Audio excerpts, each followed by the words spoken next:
Hi everyone, this is Jenn, GUE's NextGen Scholar for 2022 to 23, and this is what I've been up to this past year.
So quite honestly, I have not stopped. I've participated in several advanced technical and exploration projects as support, did several smaller courses such as single rope technique and BPV. However, the biggest change this year, as you can see, is that I became a cave diver, passing the tech upgrade to GUE Cave 1 and assisting on cave projects too.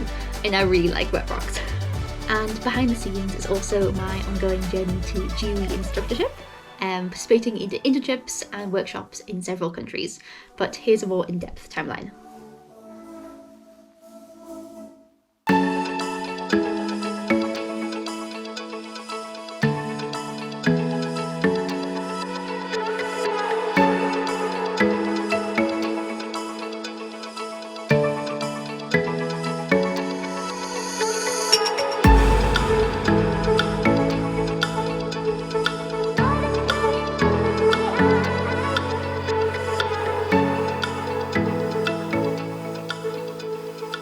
Kicking things off in February, I went back to Dahab Scuba Seekers to live and dive for a month and do a GUE tech upgrade with Mahmoud Esmat, which involved several workshops and dives beforehand with my teammate before the actual assessment itself.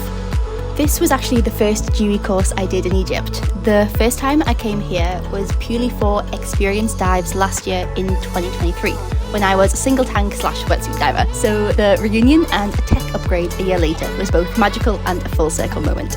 I have been working on my back kick for like an entire year, but I'm getting there. These are not all perfect by any means, and on the back kick here I need to slow down on the loading phase and not counterbalance or have my fins pointed up when resetting, but we sorted this out. And I passed!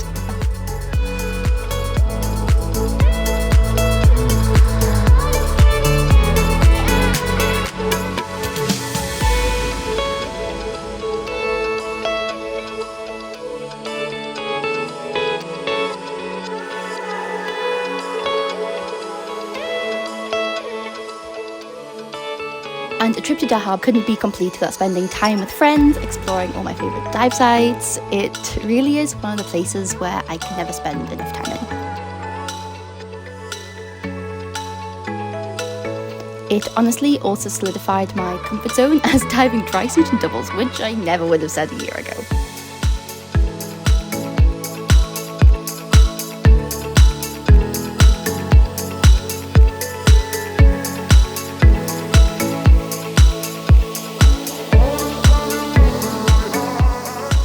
And I think my excitement says it all when I was invited back to Egypt in May again, or more specifically Hurghada, to go on the northern route with MB legends Sameh and the Scuba Seekers team and a bunch of super cool and talented divers. And I saw dolphins for the first time on Scuba, which was magical.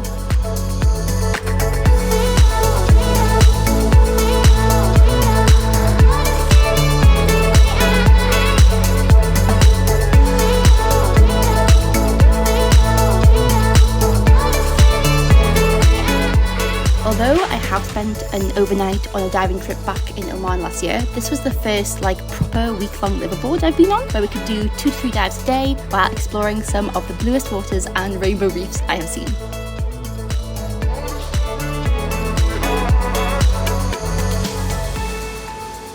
And with the dive sites on some pretty ginormous wrecks like the Chenesti here, it was great to conduct some penetration dives for the first time, even if the conditions were less than optimal.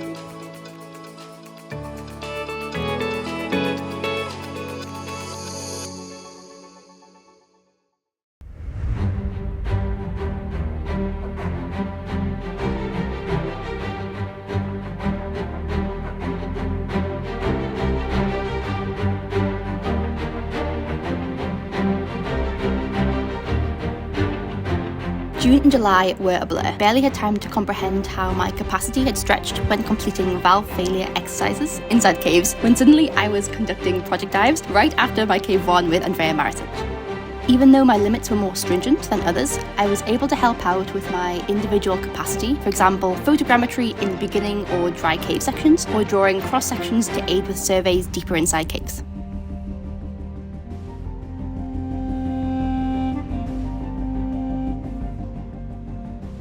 So I evidently could not get enough of wet rocks as I joined the Marine Genome Project again in October with Daniel Ortega and team to assist with eDNA collection, temperature sensor deployment, isopod collection, and orthomosaic benthic characterization surveys. As the only C1 diver in the team, my low SCR rate meant that I wasn't on par with Cave 2 divers' limits, which worked out quite well, as I did my longest cave dive here as well, over 2 hours.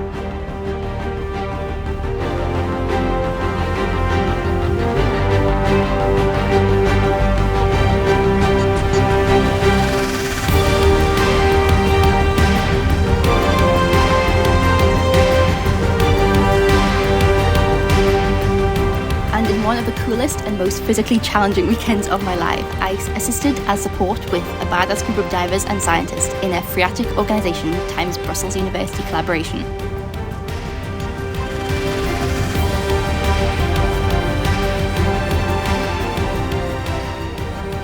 Hiking, swimming and rock climbing with mountains of gear was really hard, but I was so grateful to even be of a bit of use to the team.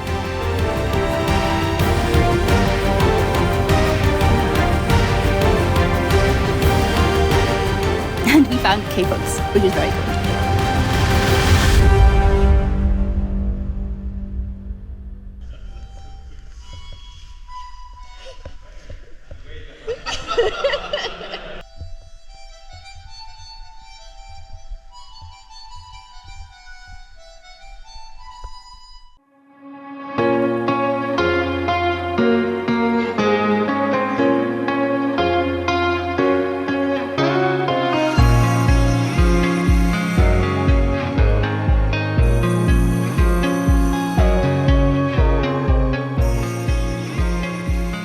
August and September were spent in the Komodo National Park with Gemma Thomas and pals, where I took some, quote, Nat Geo shots.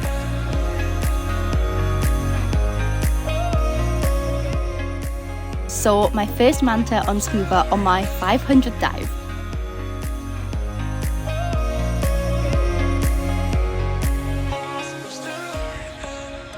and realised the importance of maintaining adaptability in gear configurations, as this was my first dive wet this year, aka in like a rash guard and single tank.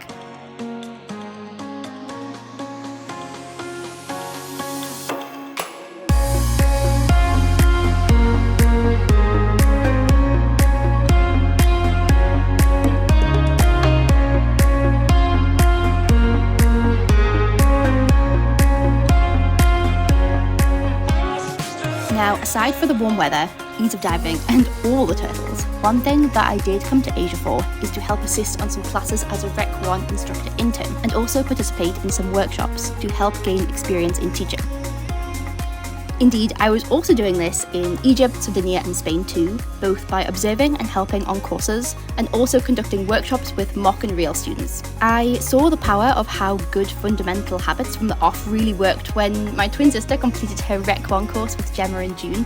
And honestly, by the second dive, I think she just bypassed my own hundreds of dives I learned then unlearned non-conducive habits. It made me super passionate to instill upon the next generation of divers this way of diving, hence the trip to Asia. Although trying to teach in strong current, from my perception, was significantly harder than I thought, so I needed to work on this.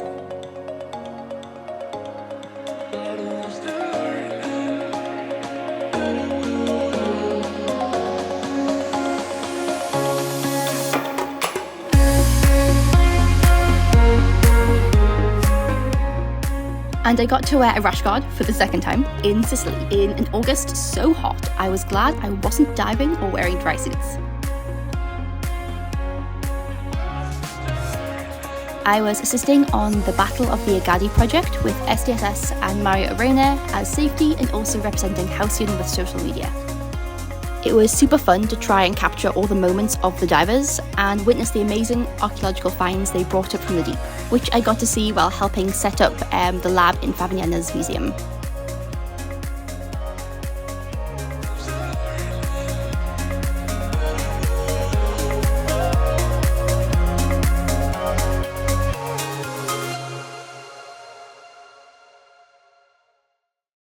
There is no better feeling than a GUE community of all nationalities meeting up together in Cyprus and diving in the world-famous Zenobia wreck with Imad Farhat.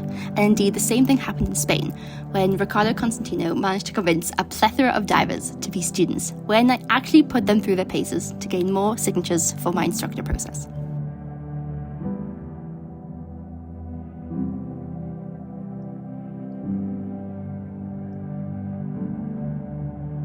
While in Spain, I also got involved with the Project Baseline Weeks we were running, and also our times were spent doing NEMO surveys and photogrammetry of the sites around the Islas Amigas area.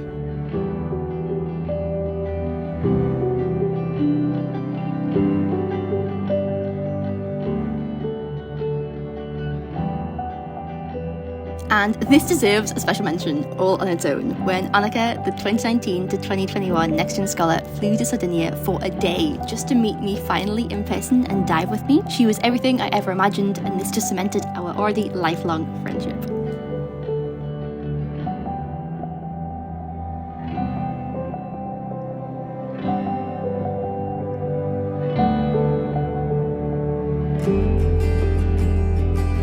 So as you can see, my diving stats for this year were just as crazy as last year. And although my scholarship ended almost a year ago now, and we could put a link to that video like below or something, it feels like I'm just getting started in the world of diving.